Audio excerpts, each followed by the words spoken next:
Students, I am Shodhankar. I welcome you to the channel The Maths Decode. In this video हम पढ़ेंगे 2D geometry के आगे के concepts. Straight line के काफी सारे कंसेप्ट हम पढ़ चुके हैं और स्ट्रेट लाइन के कुछ कंसेप्ट्स अभी जो बचे हुए हम आज की वीडियो में पढ़ेंगे। तो आज हम क्या क्या टॉपिक कवर करने वाले हैं वो आपकी स्क्रीन पे दिख रहा होगा, आपको जल्दी से गो थ्रू हो जाइए। इन सभी टॉपिक्स को पढ़िए, नाम क्या क्या पढ़ने वाले हैं आज हम, तो फिर हम बिना देरी किए चलते हैं अपने आज के लेक्चर। ओके स्टूडेंट्स, जल्दी से पढ़िए, आज क्या क्या पढ़ेंगे।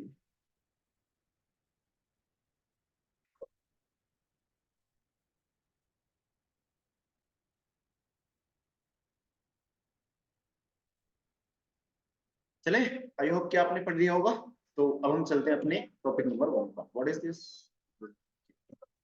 So the first topic is concurrency of 3 lines. 3 lines concurrent कब होती है? 3 लाइंस कॉन्करेंट कब होती है? तो सबसे पहले तो कॉन्करेंट का मतलब समझिए। Suppose this is a line L1 and this is a line L2 and there is another line L3. These 3 lines are passing through a common point. Let us consider this point is P. तो अगर 3 lines L1, L2, L3 किसी एक common point से पास हो जाती हैं तो हम बोलते हैं कि ये तीनों के तीनों लाइंस कॉन्करेंट हैं। ये तो हमारा क्या ग्राफिकल मेथड हो गया कि हमें ग्राफ से समझ में आ गया कि कैसे कॉन्करेंट बतानी है हमें 3 लाइंस को, लेकिन थ्योरेटिकली कैसे प्रूव करें कि 3 लाइंस कॉन्करेंट है या नहीं। तो सपोज कीजिए हमें तीनों लाइन की इक्वेशन गिवन है। मान लीजिए फर्स्ट लाइन की इक्वेशन गिवन है हमें a1x plus b1y plus c1 equals to 0, और दूसरी लाइन की इक्वेशन मान लीजिए हमें गिवन है a2x plus b2y plus c2 equals to 0, और मान लीजिए तीसरी लाइन की इक्वेशन जो गिवन है हमें वो गिवन है a3x plus b3y plus c3 equals to 0। तो अब हमें ये तीनों की तीनों लाइन कॉन्करेंट बतानी है कि क्या तीनों लाइन कॉन्करेंट है या नहीं। तो उसके लिए मैं आपको 2 मेथड बता देता हूँ, आप कोई से भी एक मेथड से कॉन्करेंट प्रूफ कर सकते हैं। तो मेथड नंबर 1 क्या है कॉन्करेंट प्रूफ करने का? ये जो तीनों कोफिशिएंट्स हैं a1 b1 c1, हर लाइन के तीनों कोफिशिएंट से बनने वाला डिटरमिनेंट 0 आए। सपोज कीजिए आपने एक डेल्टा डिटरमिनेंट बनाया कोफिशिएंट्स का जो कि है a1 b1 c1 a2 b2 and c2 and a3 b3 c3।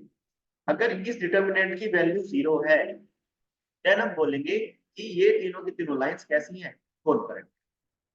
और मेथड दूसरा क्या कहता है? दूसरा मेथड देखिए, मेथड नंबर 2। दूसरा मेथड ये है कि आप इन दोनों लाइंस का, पहली लाइन और दूसरी लाइन, मतलब किन्हीं भी दो लाइंस का इंटरसेक्शन पॉइंट निकालना। सबसे पहले आपको क्या फाइंड करना है? Intersection point. इंटरसेक्शन पॉइंट आप इजीली फाइंड कर सकते हैं। इंटरसेक्शन पॉइंट तो आप इजीली फाइंड कर सकते हैं दो लाइंस का। और जैसे ही आपको इंटरसेक्शन पॉइंट आ जाएगा उसको तीसरी लाइन में पुट कीजिए। अगर दो लाइंस का इंटरसेक्शन पॉइंट तीसरी लाइन में रखने पर सेटिस्फाई कर जाता है तीसरी लाइन की इक्वेशन को, तो हम बोलते हैं कि तीनों की तीनों लाइंस कैसी हैं, कॉन्करेंट है। देखो, अगर ये दोनों लाइन L1 और L2 का हम कॉमन पॉइंट निकाल लें तो क्या L3 इस कॉमन पॉइंट से पास नहीं हो रही? तो L1 और L2 का इंटरसेक्शन पॉइंट L3 के ऊपर लाई करेगा। तो इस इंट्यूशन को ध्यान में रखते हुए भी आप 3 लाइंस को कॉन्करेंट बता सकते हैं। ठीक है स्टूडेंट्स, तो आप इन दोनों मेथड में से कोई सा मेथड यूज कीजिए और कॉन्करेंट बता दीजिए कि 3 लाइंस कॉन्करेंट है या नहीं। आगे बढ़ते हैं। इसी के ऊपर ये क्वेश्चन है, हमें 3 लाइन गिवन है x minus y equals to -2। पहली लाइन जो गिवन है इसको मैं सही करके लिख लेता हूँ। पहली लाइन की इक्वेशन गिवन है x minus y plus 2 equals to 0। दूसरी लाइन की इक्वेशन क्या गिवन है हमें? 2x minus y plus 1 equals to 0। और तीसरी लाइन की इक्वेशन क्या गिवन है हमें? तीसरी लाइन की इक्वेशन गिवन है 3x minus y minus c equals to 0। उसने बोला सी की वैल्यू क्या होनी चाहिए कि ये तीनों की तीनों लाइन कॉन्करेंट हो जाए। अगर ये तीनों लाइन कॉन्करेंट हो जाएंगी तो डिटरमिनेंट क्या जाएगा इनका? 0 आ जाएगा। और डिटरमिनेंट कैसे बनाएंगे हम? कोफिशिएंट्स का। x का कोफिशिएंट यहाँ पे 1 है, y का कोफिशिएंट यहाँ पे -1 है, और यहाँ पे c1 कितना जाएगा? 2। सिमिलरली a2 की वैल्यू कितनी है? 2, b2 की वैल्यू कितनी है? -1, और c2 की वैल्यू कितनी है? 1। सिमिलरली a3 3 आ जाएगा, b3 की वैल्यू -1 है और c3 की वैल्यू है 6। अब इनसे बनने वाला डिटरमिनेंट 0 होना चाहिए अगर ये तीनों की तीनों लाइंस कॉन्करेंट है तो। डिटरमिनेंट सोल्व करना था आपको है ही, पहले एलिमेंट के अलोंग एक्सपेंड करेंगे तो ये आएगा -c n + 1। ओके, सेकंड वाला एलिमेंट क्या लूंगा, एक्सपेंड करेंगे, डिटरमिनेंट आपको आना चाहिए, तो ये वाली कॉलम और रो छोड़ देंगे तो आएगा 2c माइनस 3 प्लस 2 के लूंगा, एक्सपेंड करेंगे तो ये वाली कॉलम ये वाली छोड़ने पड़ेगा, तो -2 एंड +3 और इक्वल्स टू 0 होना चाहिए। ठीक है, यहां से आ जाएगा -c + 1, यहां से अंदर मल्टीप्लाई करेंगे तो आ जाएगा 2c - 3 और यहां से सॉल्व करेंगे तो आ जाएगा +2 इक्वल्स टू 0। अब 2 और 1 3 में से 3 जाएगा तो 0 बचेगा, 2c में से c जाएगा तो c, तो c की वैल्यू क्या आ गई 0। तो अगर c की वैल्यू हम 0 लेते हैं इस इक्वेशन में तो ये तीनों की तीनों लाइंस कॉन्करेंट हो जाएंगी। इसका मतलब डी ऑप्शन आपका करेक्ट आंसर। आई होप आपको कॉन्करेंट का कांसेप्ट समझ में आया। आगे बढ़ते हैं। इसने बोला equation of a line parallel to a given line, और दूसरा इसने बोला equation of a line perpendicular to a given line. अब सपोज कीजिए कि हमारे पास एक लाइन है ax plus by plus c equals to 0। दो लाइंस पैरेलल कब होगी ये मैंने आपको पिछली वीडियो में बताया था, लेकिन अब मैं आपको दूसरी कंडीशन बता रहा हूं कि दो लाइन पैरेलल कब होगी। पहले वाली कंडीशन जो पहली वीडियो में बता चुका हूं और ये वाली कंडीशन दोनों अलग अलग है, लेकिन दोनों में से किसी भी एक को यूज करके हम बता सकते हैं कि दो लाइन पैरेलल है या नहीं। लेकिन यहाँ पे मेरा बताने का कंसेप्ट थोड़ा अलग है। मैं यहाँ पे इसे क्यों बता रहा हूँ, equation of a line parallel to a given line. मैंने आपको पिछली वीडियो में बताया था कि अगर दो लाइंस पैरेलल हैं तो उनकी स्लोप कैसी होगी, इक्वल होगी। दो पैरेलल लाइंस की स्लोप इक्वल होती है, मैंने आपको पीछे बताया है। ठीक है, और अगर हमें पॉइंट दे दिया जाए इस पॉइंट से पास हो रही है और इस लाइन के पैरेलल है तो इक्वेशन बताइए, ऐसा क्वेश्चन मैंने आपको पीछे बताया है। पीछे वाली वीडियो जाके देखोगे तो आपको समझ में जाएगा। अब हमें एक इक्वेशन गिवन है ax plus by plus c equals to 0 और आपको इस लाइन के पैरेलल एक लाइन की इक्वेशन माननी है। ध्यान से सुनिए, आपको इस लाइन के पैरेलल एक लाइन की इक्वेशन माननी है।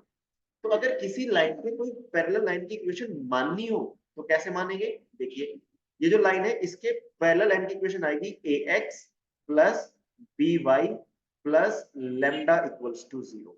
जी हाँ, बस ये कांस्टेंट चेंज हो जाएगा, बाकी इक्वेशन में कोई चेंज नहीं होगा। ये जो ऊपर लिखी हुई लाइन है और नीचे लिखी हुई लाइन है, ये दोनों लाइन एक दूसरे के पैरेलल हो जाएंगे। जैसे कि आपसे पूछा जाए कि 2x plus 3y plus 4 equals to 0, इस लाइन के पैरेलल लाइन की इक्वेशन बताइए, तो इस लाइन के पैरेलल लाइन की इक्वेशन बन जाएगी 2x plus 3y plus lambda equals to 0। अब इस लैम्डा की वैल्यू निकालने के लिए वो हमें क्वेश्चन में आगे कुछ दे देगा ताकि लैम्डा की वैल्यू निकाली जा सके। तो अगर किसी इक्वेशन के पैरेलल लाइन की इक्वेशन माननी हो तो आप मान सकते हो, कोई दिक्कत वाली बात नहीं है। ठीक है, तो ये सेकंड वाला है अपना equation of a line perpendicular to a given line. Suppose कीजिए हमें कोई स्ट्रेट लाइन की इक्वेशन गिवन है ax plus by plus c equals to 0, c equals to 0 और इस लाइन के परपेंडिकुलर लाइन की इक्वेशन हमें माननी है। We are to let a equation an equation which will be perpendicular to this equation. तो perpendicular कैसे मानेंगे, ध्यान से देखो, ये जो a और b कोफिशिएंट्स हैं इनको इंटरचेंज कर दीजिए, यानी कि a के प्लेस पे b आ जाएगा और b के प्लेस पे आ जाएगा a, और y वाला साइन कर दीजिए चेंज, इनके bx minus ay plus lambda equals to 0, bx minus ay plus lambda equals to 0। तो अगर किसी स्ट्रेट लाइन की इक्वेशन के परपेंडिकुलर लाइन की इक्वेशन आपको लेट करनी है तो इस तरीके से आप इक्वेशन लेट कर सकते हैं। जैसे कि आपको बोला गया कि 2x plus 3y plus 4 equals to 0 इस लाइन के परपेंडिकुलर लाइन की इक्वेशन मान के दिखाओ।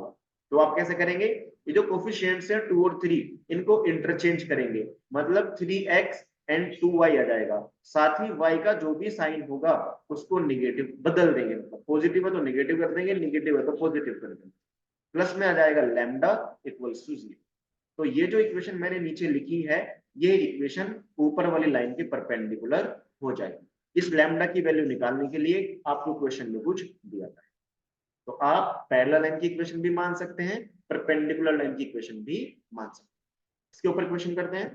तो ये अपना इक्वेशन है, इसने बोला the equation of a line which pass through, एक इक्वेशन जो इस पॉइंट से पास होगी और इस लाइन के पैरेलल होगी। तो पहले तो इस लाइन को ठीक तरीके से लिखिए, ये आ जाएगा आपका 4x plus 2y 4x plus 2y equals to 8।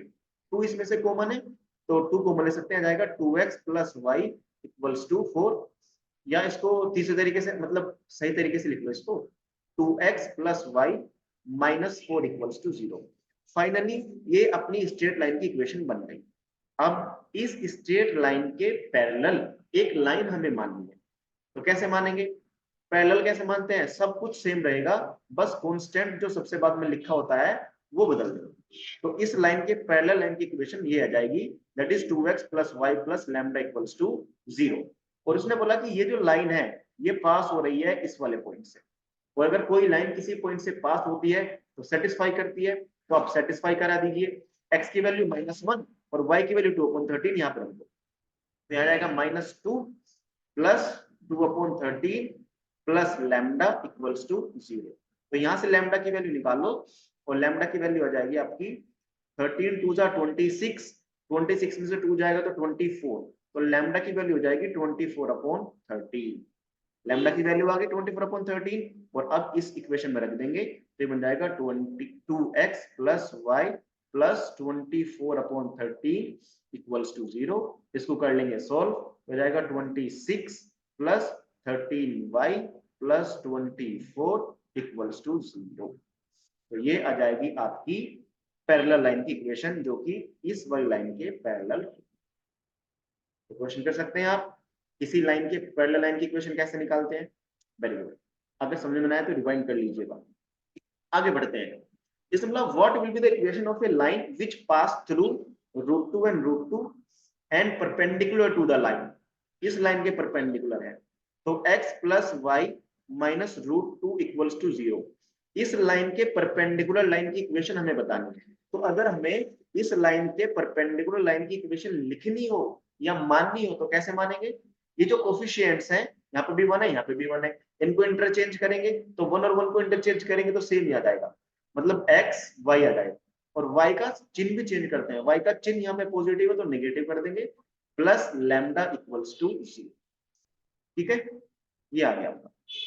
तो इस लाइन के परपेंडिकुलर लाइन की इक्वेशन आ गई ये। अब ये जो लाइन है, ये वाली लाइन, ये पास हो रही है √2 पॉइंट से, तो पास करा दीजिए। x की वैल्यू √2, y की value √2 plus lambda equals to 0। तो यहाँ से लैम्डा की वैल्यू आ जाएगी 0। अगर लैम्डा की वैल्यू 0 आ चुकी है तो इस इक्वेशन में पुट करेंगे तो ये बन जाएगा x minus y equals to 0। So ये वो लाइन की इक्वेशन आ गई जो ऊपर दी हुई लाइन के परपेंडिकुलर। तो आप किसी पैरेलल लाइन के, किसी लाइन के पैरेलल लाइन की इक्वेशन बतानी है तो भी बता सकते हैं, किसी लाइन के परपेंडिकुलर लाइन की इक्वेशन बतानी है तो भी बता सकते हैं। इससे पिछले वीडियो में भी मैंने आपको ऐसे क्वेश्चन कराए थे, लेकिन वो दूसरे कंसेप्ट से कराए थे, वैसे भी कर सकते हैं आप, ऐसे भी। ठीक है, आई होप आपको समझ में आया होगा। आगे बढ़ते हैं। इसने बोला distance of a point from a line. अगला जो अपना टॉपिक है वो है distance of a point from a line. मतलब हमारे पास एक लाइन है इस टाइप से, लाइन L, और इस लाइन पर यहाँ पर कोई पॉइंट P है XY, और हमें इस पॉइंट P की इस लाइन से डिस्टेंस बतानी है, और डिस्टेंस हमेशा परपेंडिकुलर ही होगी, तो इस बात में कंफ्यूजन नहीं होना है। क्वेश्चन हमसे ऐसे भी पूछा जा सकता है कि perpendicular distance of a point, perpendicular distance of a point. तो distance of a point from a line, perpendicular distance of a point from a line, दोनों सेम चीज, कंफ्यूजन में नहीं आना है। तो अगर हमें इस पॉइंट P की डिस्टेंस बतानी है इस स्ट्रेट लाइन L से, तो कैसे बताएंगे? सपोज कीजिए हमें इस स्ट्रेट लाइन जो L की इक्वेशन गिवन है वो गिवन है ax plus by plus c equals to 0। ठीक है, और ये पॉइंट P गिवन है, मान लो x1 y1, और हमें पता करना है कि ये x1 y1 इस straight line ax plus by plus c equals to 0 से कितनी यूनिट की डिस्टेंस पर। तो उसके लिए हम क्या करेंगे, देखो इस पॉइंट को कराएंगे इसमें सेटिस्फाई, मतलब x के प्लेस पे x1 आ जाएगा, y के प्लेस पे y1 प्लस c, और अपॉन में कर देंगे under the root a square plus b square. बात समझ में आई? किसी पॉइंट की कैसे निकालेंगे डिस्टेंस किसी स्ट्रेट लाइन से, उस पॉइंट को उसमें सेटिस्फाई कराएंगे स्ट्रेट लाइन में, upon under the root x के कोफिशिएंट का स्क्वायर प्लस y के कोफिशिएंट का स्क्वायर। इस तरीके से आप किसी भी पॉइंट की डिस्टेंस निकाल सकते हैं किसी स्ट्रेट लाइन से, परपेंडिकुलर डिस्टेंस निकाल सकते हैं किसी स्ट्रेट लाइन से। ठीक है, बात समझ में आई? अब इसके ऊपर क्वेश्चन भी करेंगे, टेंशन नहीं लेंगे। आगे जो है उसने बोला distance between two parallel lines. अभी तो हमने किसी पॉइंट की डिस्टेंस बताई है स्ट्रेट लाइन से। अब दो पैरेलल लाइंस है हमारे पास और उन दोनों पैरेलल लाइंस के बीच की डिस्टेंस बतानी। सपोज कीजिए this is a line L1 and this is another line L2 and these two lines are parallel to each other। मान लेंगे कि जो पहली लाइन है L1 उसकी जो इक्वेशन है वो है ax plus by plus c1 equals to 0 और जो दूसरी लाइन है L2 उसकी इक्वेशन बिल्कुल सेम रहेगी, बस कांस्टेंट चेंज हो जाएंगे। अभी पीछे आप पढ़ के आए हो। तो ax plus by plus c2 equals to 0। अभी आपको पता चल गया होगा कि मैंने c1 और c2 क्यों माना है, क्योंकि ये दोनों लाइंस क्या है, एक दूसरे के पैरेलल है। अब इन दोनों पैरेलल लाइन के बीच की डिस्टेंस निकालनी है। इन दोनों पैरेलल लाइन के बीच की डिस्टेंस आएगी c1 minus c2 upon under the root a square plus b square. तो दो पैरेलल लाइन के बीच की डिस्टेंस आप निकाल सकते हैं, किसी पॉइंट की स्ट्रेट लाइन से डिस्टेंस आप निकाल सकते हैं। क्वेश्चन में करके देखते हैं। तो this is a question, the perpendicular distance of the point 2 3 from this line. हमें क्या बताना है, पॉइंट 2 3 की x प्लस वाई माइनस 11 से डिस्टेंस बतानी है। तो अगर तुम्हें डिस्टेंस बतानी है तो आप इस पॉइंट को इसमें सेटिस्फाई कराओगे तो आएगा 2 प्लस 3। सेटिस्फाई कराने का मतलब तो आप समझते ही हैं, minus 11 upon under the root 2 का स्क्वायर दैट इज 4, 3 का स्क्वायर दैट इज 9। तो गड़बड़ हो गया, इसके कोएफिशिएंट्स का स्क्वायर आएगा, यानी कि 1 का स्क्वायर मैं रख देता हूं इसको, a square plus b square होता है ना, a square plus b square. तो यहाँ पे a की वैल्यू 1 है, 1 का square that is 1 plus b का स्क्वायर दैट इज 1। और ये मॉडुलस डिस्टेंस तो कभी नेगेटिव नहीं होती, तो मॉड लगा देंगे ताकि पॉजिटिव आंसर आए। तो डिस्टेंस इज इक्वल टू हो जाएगा 2 and 3 5 minus 11 that is 6 upon under the root 2। तो इसको लिख सकते हैं हम 3 रूट 2, क्योंकि मोड है ना बाहर तो पॉजिटिव कर देंगे इसको। तो डिस्टेंस आ जाएगा आपका 3 रूट 2। तो ये जो पॉइंट है अपना 2 3 वो इस लाइन से 3 रूट 2 यूनिट की डिस्टेंस पर लाई करेगा। किसी पॉइंट की किसी स्ट्रेट लाइन से डिस्टेंस निकाली जा सकती है, कोई प्रॉब्लम नहीं ना। आगे बढ़ो। इसमें मतलब perpendicular distance between the lines, ये तो दो लाइंस हमें गिवन है 3x plus 4y equals to 6 और दूसरी लाइन गिवन है 6x plus 8y equals to minus 7। तो इसको ठीक तरीके से लिख लेंगे तो ये रहेगा 3x plus 4y minus 6 equals to 0 और 6x plus 8y plus 7 equals to 0। ठीक है। अब क्या ये दोनों लाइंस पैरेलल हैं? अगर ये दोनों लाइंस पैरेलल हुई तो हम इनके बीच की डिस्टेंस निकाल सकते हैं। देखो 3x plus 4y minus 6, 6x plus 8y plus 7। पहले इनको पैरेलल वाली फॉर्म में तो बनाएंगे। 3x प्लस 4y ऊपर है तो 3x प्लस 4y नीचे भी बनाएंगे। तो ये इक्वेशन बन जाएगी आपकी 3x plus 4y minus 6x equal to 0 और ये वाली इक्वेशन बन जाएगी आपकी 3x, जब 2 कॉमन ले लेंगे, दोनों की फॉर्म एक जैसी होनी चाहिए। तो नीचे से 2 कॉमन ले लेंगे, ये जाएगा 2 3 6 प्लस 2 कॉमन ले रहे हैं तो 4y plus 7 upon 2 equals to 0। अब ये बिल्कुल पैरेलल लाइंस की फॉर्म में आ चुकी है दोनों लाइंस। और अगर दो पैरेलल लाइन के बीच की डिस्टेंस निकालनी है तो उसको फॉर्मूला आप जानते ही हो, c1 minus c2 upon under the root x के कोएफिशिएंट का स्क्वायर प्लस y के कोएफिशिएंट का square that is under the root 3 का स्क्वायर 9, 4 का स्क्वायर 16। इसको सॉल्व करोगे तो आप डिस्टेंस आ जाएगी 6 दूनी 12 और 7 19 बटे 2। तो मैंने मोड से नेगेटिव हटा दिया है तो नीचे आ जाएगा 5। तो ये आ जाएगा आपकी 1.9। तो डिस्टेंस कितनी आ गई आपकी 1.9 यूनिट। इन दोनों पैरेलल लाइंस के बीच की डिस्टेंस होगी 1.9। अब समझ में आएगा पैरेलल लाइंस के बीच की डिस्टेंस कैसे निकालनी है। फॉर्म एक जैसी होनी चाहिए दोनों लाइंस की और फिर दोनों लाइंस के बीच की डिस्टेंस निकाल सकते हैं फॉर्मूले से। एक बात और, इंटरसेक्टिंग लाइंस के बीच की डिस्टेंस तो 0 होगी क्योंकि उन्होंने तो कट कर दिया। परपेंडिकुलर लाइंस के बीच की डिस्टेंस 0 होगी क्योंकि कट कर गई। कोइंसिडेंट लाइंस के बीच की डिस्टेंस भी 0 होगी। बस हमें पैरेलल लाइंस के बीच की डिस्टेंस निकालनी होती है, इंटरसेक्टिंग लाइंस के बीच की डिस्टेंस नहीं निकालते। इंटरसेक्टिंग लाइंस के बीच की डिस्टेंस तो 0 हो जाएगी, परपेंडिकुलर लाइंस के बीच की डिस्टेंस तो 0 हो जाएगी और कोइंसिडेंट लाइन के बीच की डिस्टेंस भी 0 हो जाएगी। बस हमें पैरेलल लाइन के बीच की डिस्टेंस निकालनी आनी चाहिए, वो हमने फॉर्मूले में रख के निकाल के देख ली और हमें समझ में दिया। ठीक है स्टूडेंट्स, आगे बढ़ते हैं। इसमें image of a point about a straight line, image of a point about a straight line. तो सपोज कीजिए अपना कोई स्ट्रेट लाइन है, this is ax plus by plus c equals to 0। ये एक स्ट्रेट लाइन की इक्वेशन हमें given है, ax plus by plus c equals to 0। यहाँ पर कोई पॉइंट है हमारा, मान लीजिए x1 y1, और इस x1 y1 पॉइंट की हमें इस लाइन के अबाउट इमेज बतानी। तो अगर हम इस स्ट्रेट लाइन को एक मिरर मान लें, प्लेन मिरर, तो हमें पता है कि अगर हम प्लेन मिरर के सामने खड़े हो जाएं तो हमारी इमेज प्लेन मिरर के उतने ही अंदर बनेगी जितनी हमारी और प्लेन मिरर के बीच की डिस्टेंस। आप फिजिक्स में पढ़ के आ रखे हो कि जितनी डिस्टेंस हमारी और प्लेन मिरर की रहेगी, हमारी इमेज प्लेन मिरर के अंदर उतनी ही डिस्टेंस पर बनेगी। मतलब जो डिस्टेंस इस पॉइंट की इस स्ट्रेट लाइन से है, इस स्ट्रेट लाइन से है, उतनी ही नीचे इसकी इमेज भी बनने वाली है। हमने इसकी इमेज को मान लिया है एच के पॉइंट। तो अगर यहां से यहां तक की डिस्टेंस ए और बी है, इस पॉइंट, इसको ए और बी पॉइंट मान लें, इसको सी मान लें, तो ये जो सी पॉइंट आएगा वो ए और बी का मिड पॉइंट आ जाएगा, क्योंकि ए से लेके सी तक की डिस्टेंस और सी से लेके बी तक की डिस्टेंस दोनों इक्वल रहेंगी, तो इसलिए सी क्या हो जाएगा, मिड पॉइंट। एक बात समझ में आ गई। और एक बात और, ये डिस्टेंसेस हमें से कैसी रहेंगी, परपेंडिकुलर।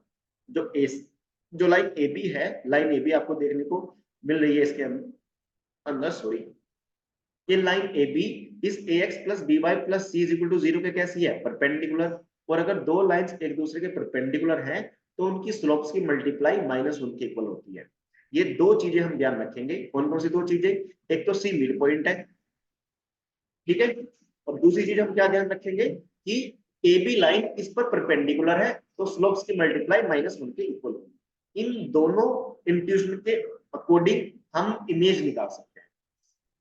अभी कैसे निकालेंगे इमेज, मैं आपको क्वेश्चन के अकॉर्डिंग बताऊंगा तो आपको समझ में जाएगा, ठीक है, टेंशन नहीं लेनी। ओके, वीडियो में कुछ गड़बड़ है शायद,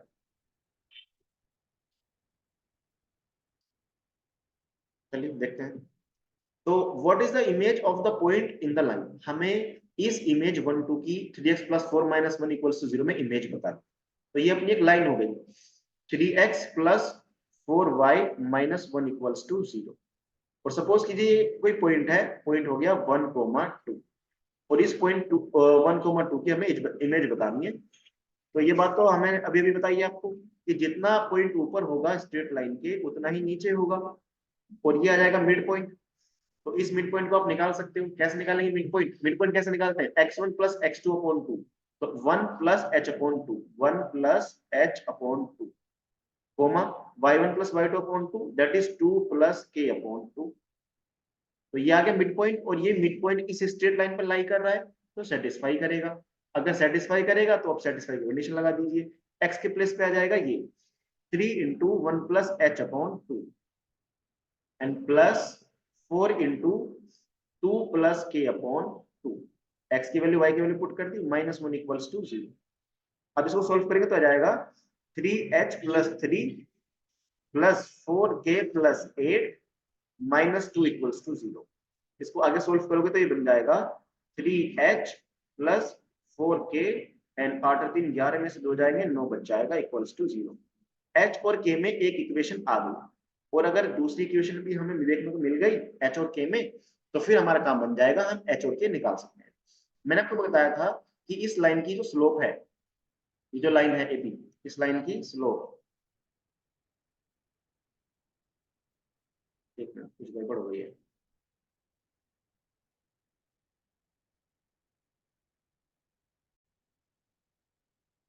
स्टूडेंट्स कुछ गड़बड़ हो गई थी इसमें, देखते हैं, वापस से करना पड़ेगा इसको, चलो करते हैं। तो हमारा जो ये गिवन थी लाइन, इस straight line was given 3x plus 4y minus 1 equals to 0, और ये अपना एक पॉइंट था 1,2, और हमें इस पॉइंट की ना इमेज बतानी थी। तो मैंने एक बात मैं आपको बता चुका था कि जो इमेज होगी वो मिड पॉइंट, ये वाला पॉइंट आएगा, मिड पॉइंट आएगा। तो हमने यहाँ पे निकाल लिया था 1 प्लस h अपॉन 2, और ये पॉइंट आ चुका था आपका 2 प्लस k अपॉन 2, ठीक है ना। इसके बाद हमने इस पॉइंट को इस लाइन में सेटिस्फाई करा दिया था, क्योंकि इस लाइन के ऊपर आ रहा है तो सेटिस्फाई करा सकते हैं। तो ये आ जाएगा 3 1 plus h upon 2 and plus में आ जाएगा 4 and 2 plus k upon 2 and -1 equals to 0। हमने यहाँ से स्ट्रेट लाइन की इक्वेशन बना ली थी, that is 3 + 3h + 8 + 4k -2 equals to 0। तो यहाँ से आ चुका था 3h + 4k + 9 इक्वल्स टू 0। ये इक्वेशन आ चुकी थी। ठीक है स्टूडेंट्स, आगे बढ़ते हैं। अब क्योंकि 1 2 ये जो पॉइंट 1 2 है और दूसरा पॉइंट है HK, 1 2 एंड HK, इन दोनों पॉइंट से जो लाइन हमने बनाई है वो लाइन इस स्ट्रेट लाइन के परपेंडिकुलर है। तो इन दोनों की स्लोप्स की मल्टीप्लाई, इन दोनों की स्लोप्स की मल्टीप्लाई -1 के बराबर होगी, क्योंकि दोनों लाइंस कैसी हैं, परपेंडिकुलर है। तो इसकी स्लोप निकालते हैं और इसको मान लेते हैं स्लोप को m1। तो किसी जनरल लाइन की स्लोप कैसे निकालते हैं, आपने पिछली वीडियोस पढ़ी है तो आप बता सकते हैं, minus coefficient of x upon coefficient of y, ऐसे तो निकालते हैं। जनरल इक्वेशन से अगर मैं स्लोप निकालनी हो तो -x का कोफिशिएंट अपॉन y का कोफिशिएंट। तो यहाँ से m1 आ चुकी है आपकी इस लाइन की स्लोप। सिमिलरली आप m2 निकाल सकते हैं, m2 निकालो तो क्या आएगा, यहाँ से आएगा y2 - y1 upon x2 - x1। तो ये m1 आ चुका है आपका, m2 भी आ चुका है, और ये दोनों की दोनों स्लोप्स हैं, और इन दोनों स्लोप की मल्टीप्लाई -1 के इक्वल होगी, क्योंकि ये वाली लाइन और ये वाली लाइन दोनों एक दूसरे के परपेंडिकुलर है। और अगर दो लाइंस एक दूसरे के परपेंडिकुलर होती है तो उनके स्लोप की मल्टीप्लाई -1 के इक्वल होती है, मैंने आपको बताया था। तो इन दोनों की मल्टीप्लाई -1 के इक्वल रखेंगे, तो -3/4 यहाँ से आएगा k -2 upon h -1 equals to आ जाएगा -1, माइनस से माइनस कट हो जाएगा और इसमें मल्टीप्लाई करेंगे अंदर हो जाएगा 3k -6 इक्वल्स टू आ जाएगा 4h -4।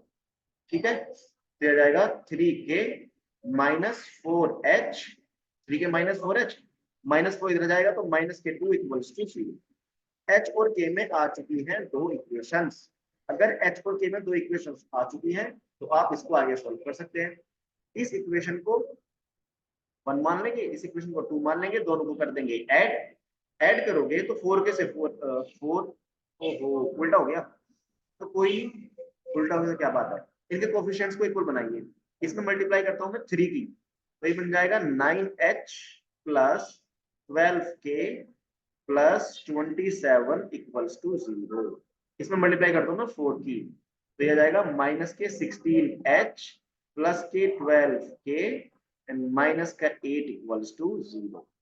ठीक है, आप इसमें से सेकंड इक्वेशन में फर्स्ट को माइनस कर देंगे तो यहाँ पर जाएगा 25h, 12 के से 12 कट जाएगा, 27 को 8 कितने जाएंगे 35, तो -35 आ जाएगा, और h की वैल्यू आ जाएगी -35/25, दैट इज -7/5। तो h की वैल्यू आ चुकी है। अगर h की वैल्यू आ गई है तो आप k की वैल्यू निकाल सकते हैं, कोई सी भी इक्वेशन में पुट कीजिए और k की वैल्यू फाइंड करें। तो जैसे ही h और k की वैल्यू आ जाएगी हमें उस पॉइंट की इमेज मिल जाएगी। तो इमेज हम निकाल सकते हो, दो कंडीशन लगानी पड़ती है, एक तो मिड पॉइंट वाली कंडीशन और दूसरा स्लोप्स की मल्टीप्लाई -1 के इक्वल होगी। इन दोनों से h और k में दो इक्वेशन बन जाएंगी, दोनों इक्वेशन को सॉल्व करते ही h और k का आंसर। आपने ये बात समझ गए होंगे। तो पॉइंट कैसे निकालते हैं, आपको समझ में आ गया, इमेज कैसे निकालते हैं किसी पॉइंट की। आगे बढ़ते हैं, यह है position of points about A line.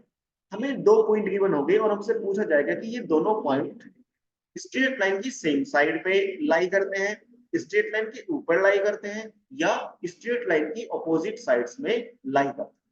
ठीक है, तो जैसे कि दो पॉइंट है, मान लीजिए पॉइंट है P x1 y1, और मान लीजिए दूसरा पॉइंट है Q that is x2 y2, और ये दोनों के दोनों पॉइंट इस स्ट्रेट लाइन के, जिसकी इक्वेशन हमें गिवन होगी ax + by + c = 0 के सेम साइड लाई करेंगे, इसके ऊपर लाई करेंगे या ऑपोजिट लाई करेंगे।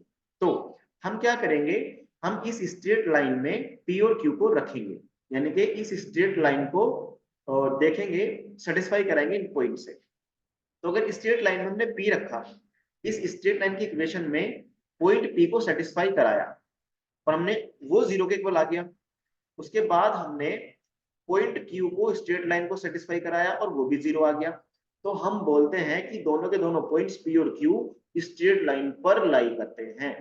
Both the points P and Q are on the line. दूसरी बात, ये तो हमारे पास पहली कंडीशन हो गई। दूसरी कंडीशन ये है कि अगर P पॉइंट को सेटिस्फाई कराने के बाद और Q पॉइंट को सेटिस्फाई कराने के बाद दोनों या तो ग्रेटर देन 0 आए या दोनों लेस देन 0 आए, SP एंड SQ दोनों लेस देन 0 आए या दोनों ग्रेटर देन 0 आए, तो हम बोलते हैं कि वे सेम साइड है। और तीसरी कंडीशन, अगर पॉइंट P को इसमें सेटिस्फाई कराया, पॉइंट Q को इसमें सेटिस्फाई कराया, मान लीजिए कि पॉइंट P को सेटिस्फाई करने पर आ गया वो 0 से बड़ा, बट Q को सेटिस्फाई करने पर आया वो 0 से छोटा, तो हम बोलेंगे कि वे दोनों अपोजिट साइड है।